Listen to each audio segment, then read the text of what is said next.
Welcome to the Tipping Point Show. I'm Jimmy Evans. We have got a special program today. I've got Bill Koenig joining me. Again, we're going to be talking about Israel and the recent elections and everything that's going on over there, as well as the recent elections in Brazil and the elections in America. Before I go to Bill Koenig, let me say that we're having a trip to Israel, November the 29th through December the 8th of 2023. We will be taking a trip, a group, over to Israel. We want you to come with us. It's going to be In His Steps Israel tour with myself and also Pastor Ed Young. We're going to go to the Holy Land and go to the places where Jesus walked and talk about the places that are biblical and talk about the significance of that and end time prophecy. We're going to go to the places where end time prophecy is happening and also will happen. If you want more information or if you want to sign up to be a part of that tour, go to inspirationcruises.com/Evans. That information is right there on your screen. Now, this is not a cruise. We're going to fly over to Israel and we're going to tour over there, but it's inspirationcruises.com/Evans. I would love for you to be a part of this. Bring a group from your church, bring a group of your friends or your family. The more the merrier. We would love to have you come. So go on inspirationcruises.com/Evans. It'll give you more information. I'm very excited today to have Bill Koenig join me again. Bill is a journalist and served as a White House correspondent. He has a news service called Koenig World Watch Daily. His website has constantly updated stories from a large variety of news sources and can be found at watch.org. Bill is currently in Jerusalem, and we're going to be talking today about the most recent election and the ramifications of it related to Israel. Bill, thank you for joining me today. Thank you, Jimmy. Great to be with you. Well, you're in Jerusalem right now, and there's been a big election that just took place. And I mean, this is a right-wing coalition, if there ever has been one. And so talk just a little bit about what you're experiencing over there and what's going on. I'll tell you what, Jimmy, when I got my rental car on Tuesday night, the lady happened to be a conservative. She was thrilled with the outcome. And she also said, you cannot believe how many people, Jewish people from all over the world, flew to Israel to vote. Wow. And that's incredible, Jimmy. I mean, when you think about people taking that effort to come and vote, it was also the largest vote turnout since 1999. Wow. And this is a right-wing slate. We haven't had anything like this in Israel for a long time. And there's a lot of excitement from the people I've talked to in Israel. This is very unique. You're not going to have a splintered cabinet. You're going to have a solid right-wing cabinet. You got an extreme or two in the right, far right. But for the most part, Israelis that I've spoken to are very pleased. It's incredible. I love Benjamin Netanyahu. He is such a great prime minister, has always been such a great leader. But Israel, they've had 5 elections in the last several years. That's right, 4 years. Trying to put together a coalition government, which is very much different than our two-party system. But let's talk about Ben Gvir for just a minute, because he's in the news. Now, this is an ultra-nationalist Zionist party, is that correct? That's exactly right. And that has my friends here in Israel, some especially the Jewish believers here in Israel that are concerned about that. They think he is way too far right. They've shared some things he's done and said over the years, and it's nothing that we would back or appreciate or support. So that will be Netanyahu's challenge, yes, is that extreme right wing led by that gentleman. Well, what's his agenda? What's the ultimate outcome of Ben Gvir's agenda in this coalition government? Well, it's he's not favorable to the Arabs.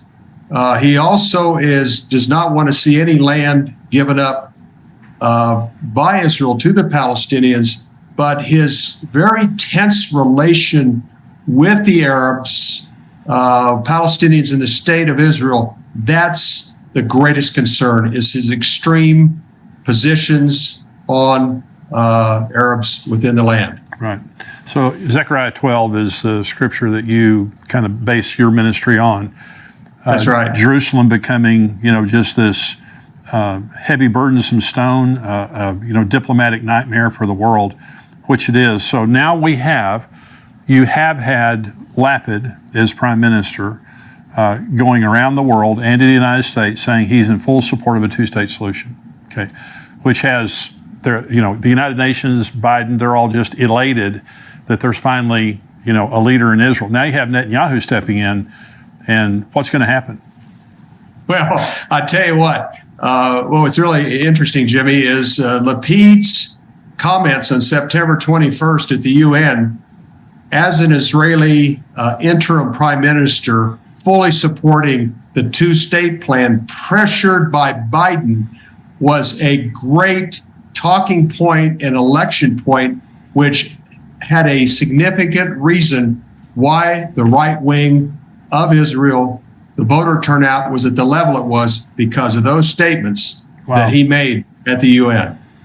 So he is not very popular in Israel. You would say that. Obviously, they got voted out. So yeah, they got voted out, and he's popular in his left wing base, but he overstretched things. He was influenced by the Biden administration, went right along with it, and that was probably the worst thing he could have ever possibly done. Biden's already been on the phone to Netanyahu. They had an 8-minute conversation, and in essence, Biden said, let's make history together. Well, we know what that means, leading to a two-state plan and a peace deal. What's going on diplomatically right now? Because I know that there's been Blinken and all the different diplomats over there. Are they trying, in what ways are they trying to pressure Netanyahu, or will they be pressuring Netanyahu to make a deal? And what do you see? Now, we know the end of the Bible. We know what's going to happen ultimately to Jerusalem. Do you think Netanyahu is going to play an important role basically in withstanding the world community in them trying to divide Jerusalem? Well, that's going to be very interesting. And the people that I network with here and people that we do behind the scenes activity with, we're hopeful that Benjamin Netanyahu will stand as strong now as he ever has. He basically had his first government collapse after the White Plantation Agreement in 1998. And then he had his second government collapse right after the delivery of President Trump's Peace to Prosperity Plan on January 28, 2020, and his signing at the White House of the Abraham Accords on September 15, 2020. And then that led to his government collapse. So this is basically his third chance. What's interesting is the previous other two times when he went along with the plan, the Clinton efforts and the Trump efforts, it literally cost his government. Yeah. And here he is, Jimmy, once again in a very key, important position. And we just pray that he'll stand for the covenant land of Israel as he's never have before and be blessed for it, according to Genesis 12:3. That's right. So the Trump deal, the deal of the century, essentially gave the West Bank to the Palestinians. Is that correct? Yeah, in that plan, with his map, between 70 and 80% of the land would be set aside for the Palestinian state. In other words, they continued the Palestinian state narrative. Whether they would have accepted all the terms or not, the Trump Peace to Prosperity Plan continued the narrative of a two-state plan with a Palestinian state within within Judea and Samaria and East Jerusalem. Right. So that was the problem, and the Israeli people reacted against him, because I read a poll last week that says 70% of the Israeli people are against a two-state solution. That's right. And it's interesting. The lady that checked me in at the airport, she said, "We've given it a try. We've given the two-state plan a try." I mean, this is the rental car lady at the Ben Gurion Airport. She says, "We've given it a try. It hasn't worked. It's time to move on." And that was a conservative voter. When the United Nations partitioned Palestine back in 1947, the Jews went along with it, and when they declared their independence, the next day the Arab world declared war on them, tried to wipe them off the face of the map. And so that's right, 5 Arab countries. And that's when they took all that land, the Sinai and all the other land, the West Bank and all that land that they didn't have, in response to being attacked. And so since then, there's just been this back and forth.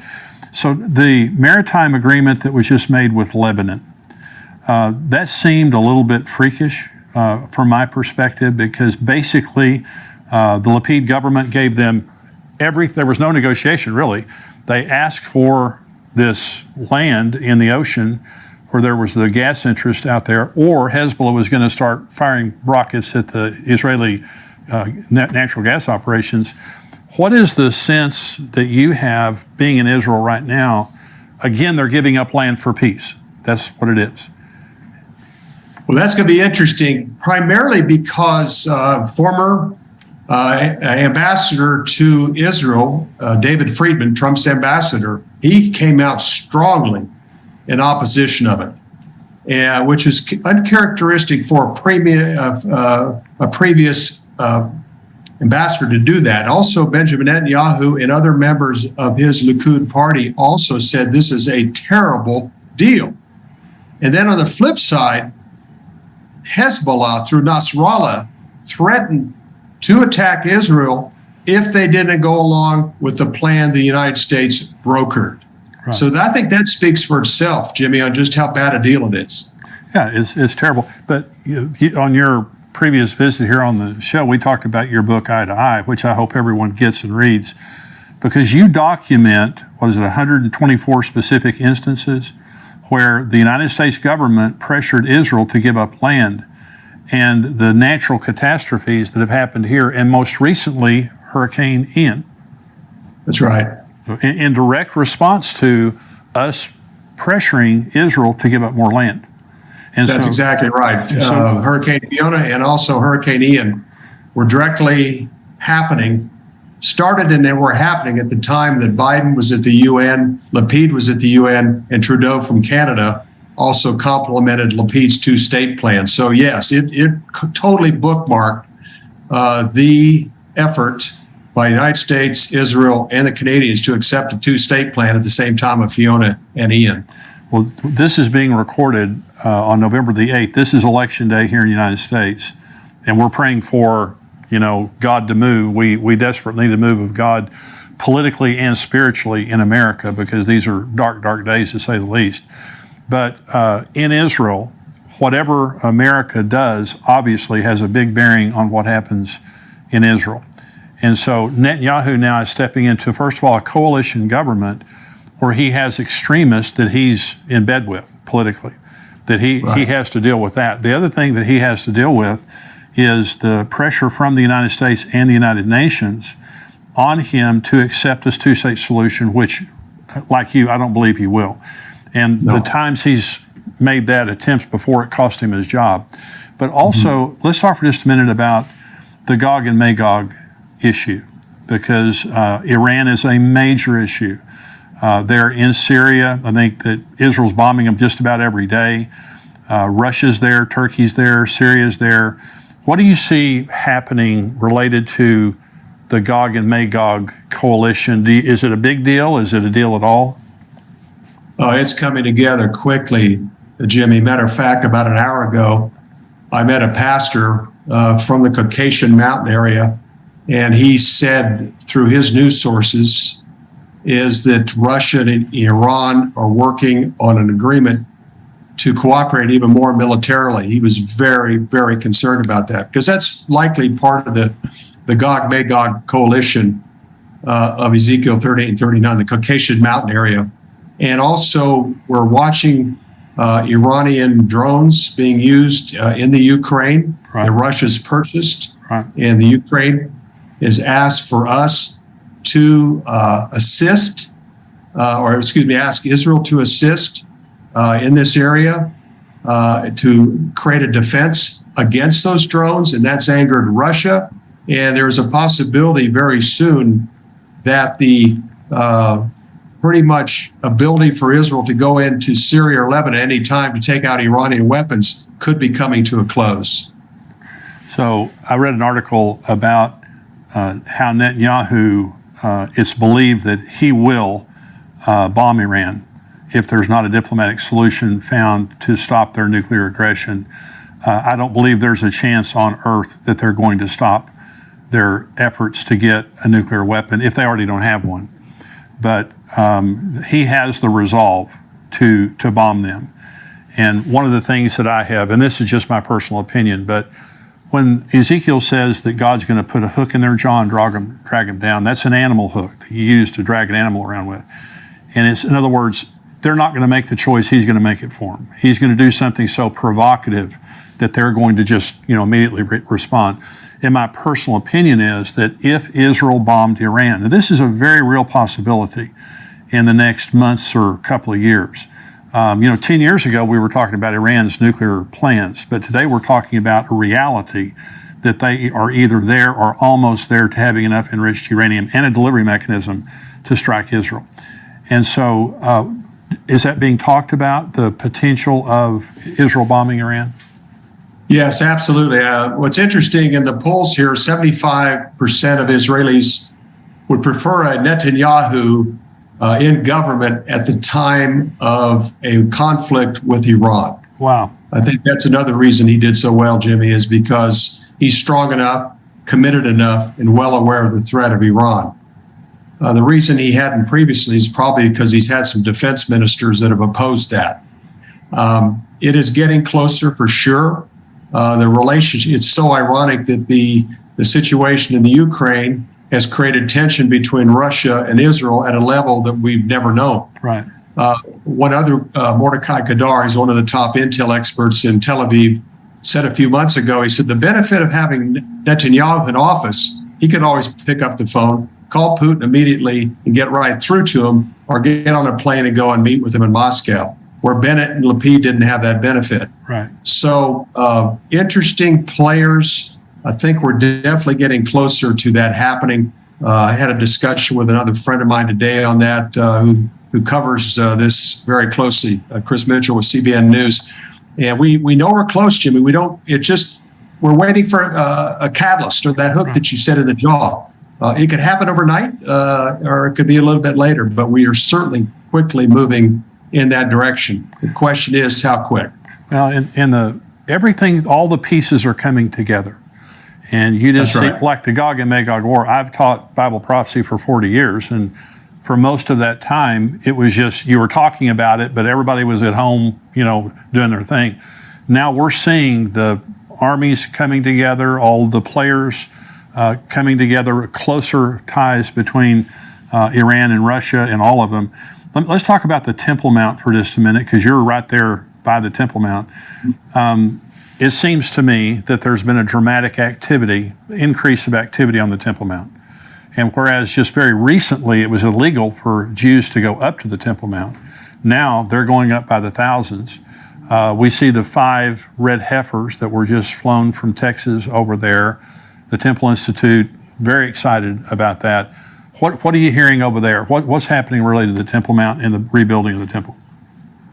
Well, that's interesting because I was with Byron Stinson. He's a Texas businessman who was involved in bringing the red heifers over to Israel. And I met with him on Monday along with Saki, Rabbi Saki, who was very involved in bringing those 5 red heifers here to Israel. There's obviously, this is, as Hal Lindsey would say, this is the most valuable 34 acres on the planet, the most contentious. Yeah. It's going to be interesting to see what happens. I think that under Lapid and Benefit, there was a little bit better cooperation between Israel and the Palestinians. It'll be interesting, but there's talk, about the eventual third temple. And what's interesting is about 20% of the Jews in the world are Orthodox. It would be more prone to be interested in the third temple, where 80% Reform and Conservative are not. Right. So for those of us that are watchmen, this could be very significant. All they need is the ashes of one pure red heifer. There's been a few candidates over the last 20 years, but we're at a point right now, we could be getting close in a year and a half, 2 years, when that would be the point of preparing the ashes. Just all it takes is one. Right now there's 5 here in Israel. So that's going to be interesting to follow from this point forward, especially with this new government. Well, I talked on my last program about they've actually practiced. First of all, they had 600 Levites practicing the Levitical singing, and then they practiced burning a heifer see how to do it and how much ash they would get from it and all that kind of stuff. So just a lot of stuff is happening that hasn't happened before. There are things happening that haven't happened for 2,000 years, so it's very exciting. So you were just in Brazil on your way to Israel. You were with President Bolsonaro's wife, I believe. You had a prayer breakfast. Talk about your time in Brazil. I was there for 5 days. We were there 4 days before the election. with the Jerusalem Prayer Breakfast team, who in 2018 had the first Jerusalem Prayer Breakfast in Brazil.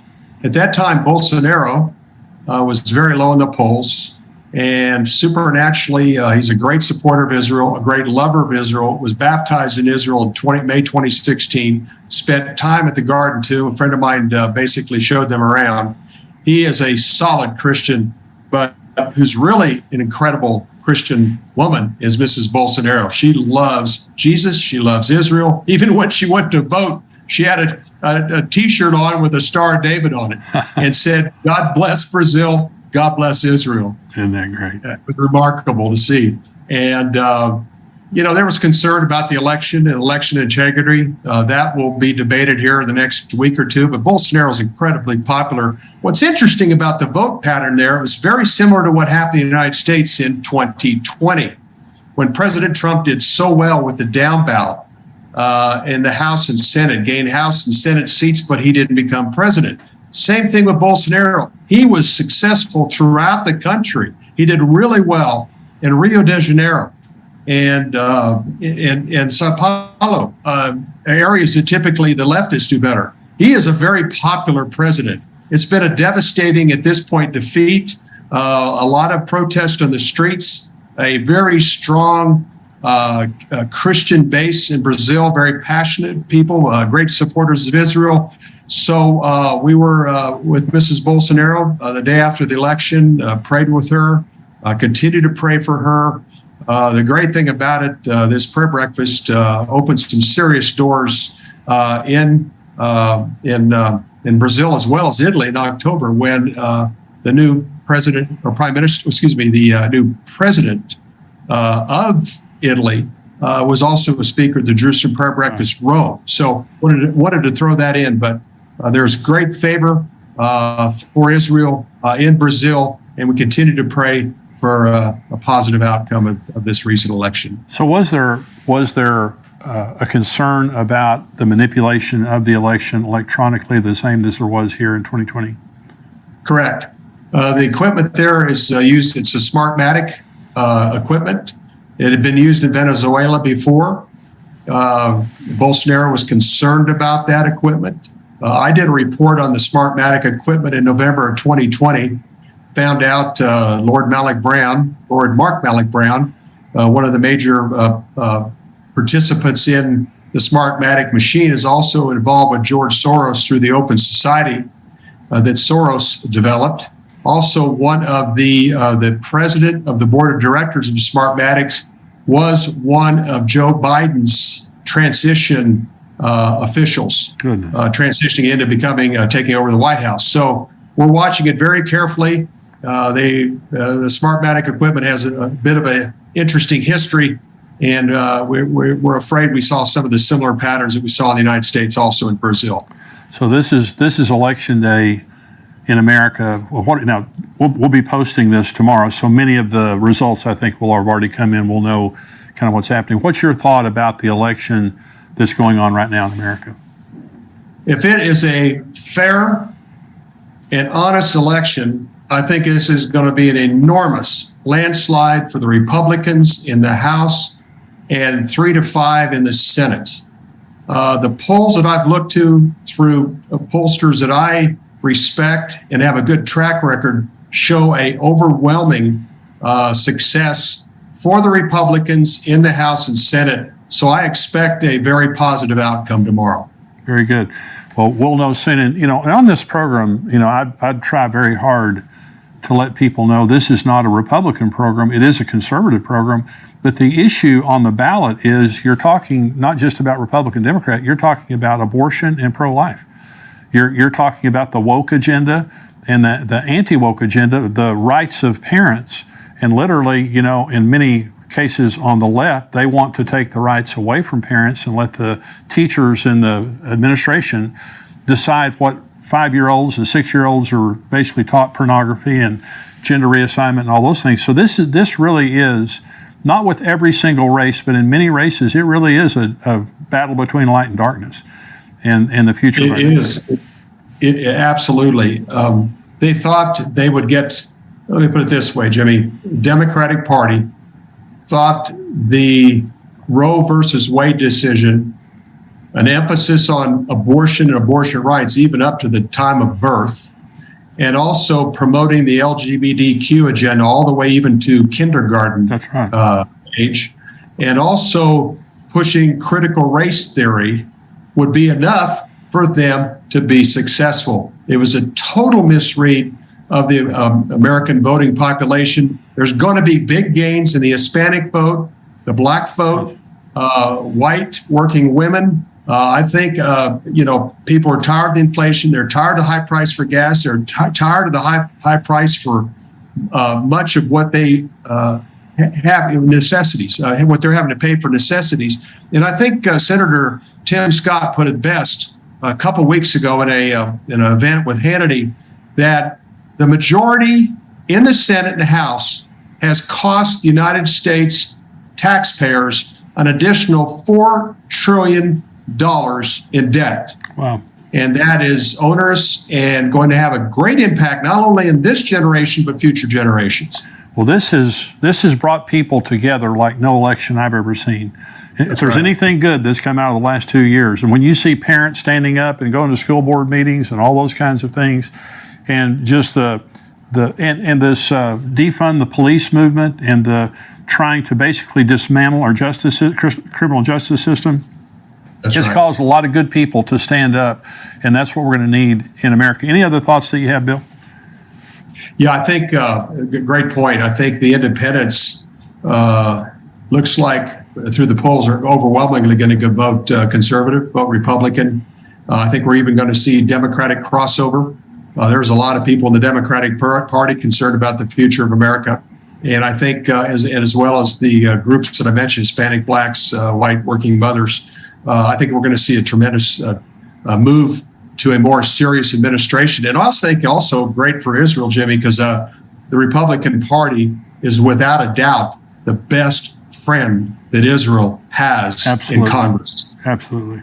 And your book, Eye to Eye, and again, William Koenig, and it's on Amazon.com, but your book, it's absolute total evidence that the policy of America toward Israel affects us all. This is not just some, Vietnam or the Philippines or, some other nation out there.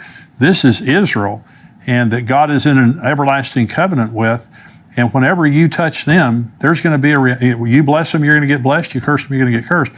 And we have been devastated as a nation because of the poor policies, the anti-Israel policy that the Biden administration represents right now. So we need politicians that will come in and support Israel, and that's a big deal.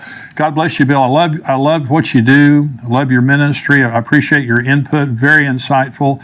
I hope you have a wonderful time there in Jerusalem. I hope to get to talk to you again soon.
Look forward to it. God bless you, Jimmy. Thank you. God bless you.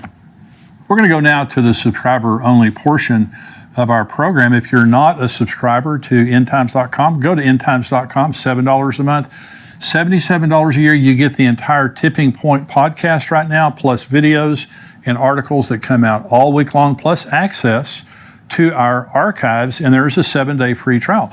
And so if you're interested in becoming a subscriber, go to endtimes.com and try us out for 7 days. I promise you're going to like it. It's going to be the best $7 a month you ever spent, because we're going to give you information in the news, from Scripture, from prophecy, from myself, from also Pastor Greg Laurie, Dr. Mark Hitchcock, and many others that will help to keep you encouraged and informed in these important days that we're living in. So if you're not a subscriber, go to endtimes.com, become a subscriber so you can see everything. If you are a subscriber and you're watching this on YouTube, you need to go over to endtimes.com to see the full podcast, or you can respond to your subscriber email that we sent you. Stay tuned.